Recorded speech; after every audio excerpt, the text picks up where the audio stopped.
ये भी बोलना चाहता हूं कि यह चुनाव सिर्फ भगवंत खूबा का नहीं है।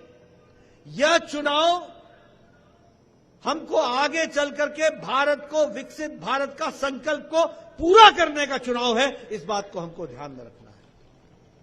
आज आपको जानकर खुशी होगी कि ऑटोमोबाइल इंडस्ट्री, ये जो गाड़ियां बनती हैं, हम लोग खुश होते थे, जापान की गाड़ी है, टोयोटा है, डैटसन है, हम खुश होते थे कि ये जापानीज गाड़ी है।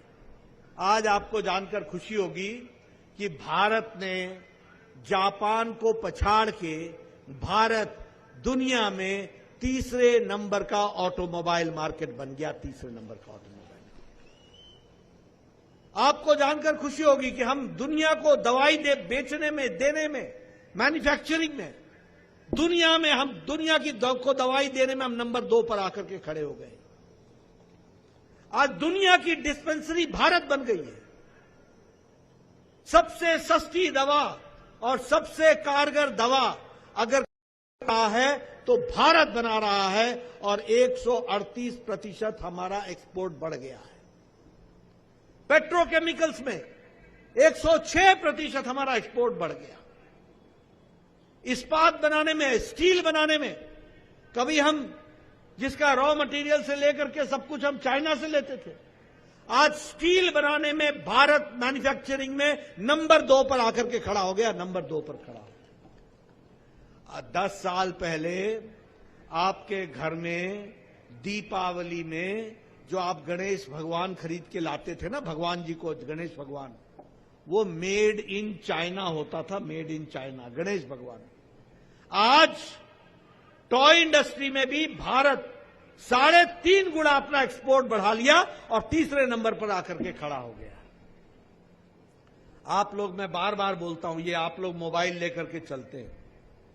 10 साल पहले आपके मोबाइल पे लिखा होता था मेड इन चाइना, आपके मोबाइल पे लिखा होता था मेड इन कोरिया, आपके मोबाइल पे लिखा होता था मेड इन ताइवान, आपके मोबाइल पे लिखा होता था मेड इन जापान। आज आपके मोबाइल पर लिखा होता है made in India, made in Bharat. Apple भी आज भारत में बन रहा है और इसलिए विकास के दृष्टि से, हर दृष्टि से आगे बढ़ने का काम हुआ है।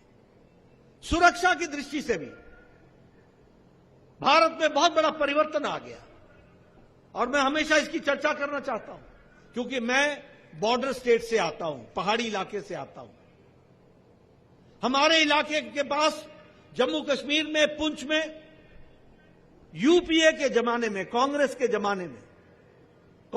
जमाने में जब पुंछ के बॉर्डर पार, पुंछ से बॉर्डर पार पाकिस्तान से गोलियां चलती थी तो हमारे फौजी को ऑर्डर नहीं था कि तुम इसका जवाब दो। वो बेचारा कोर हेडक्वार्टर चंडी मंदिर को इन्फॉर्म करता था और चंडी मंदिर दिल्ली को इन्फॉर्म करता था।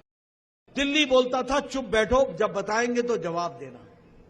आज जब से मोदी जी प्रधानमंत्री बने हैं, सीधे सीधे फौज को ऑर्डर है, जहां से गोली चले, जब तक गोली का मारने वाला शांत ना हो जाए, गोली रुकनी नहीं चाहिए, जवाब देना चाहिए।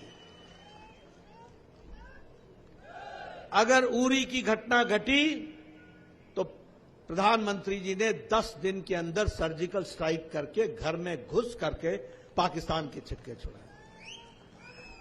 अगर पुलवामा घटा तो कोई प्रधानमंत्री ने आज दिन तक कभी ऐसा नहीं कहा तुमने बहुत बड़ी गलती कर दी है और तुमको इसका खमियाजा भुगतना पड़ेगा।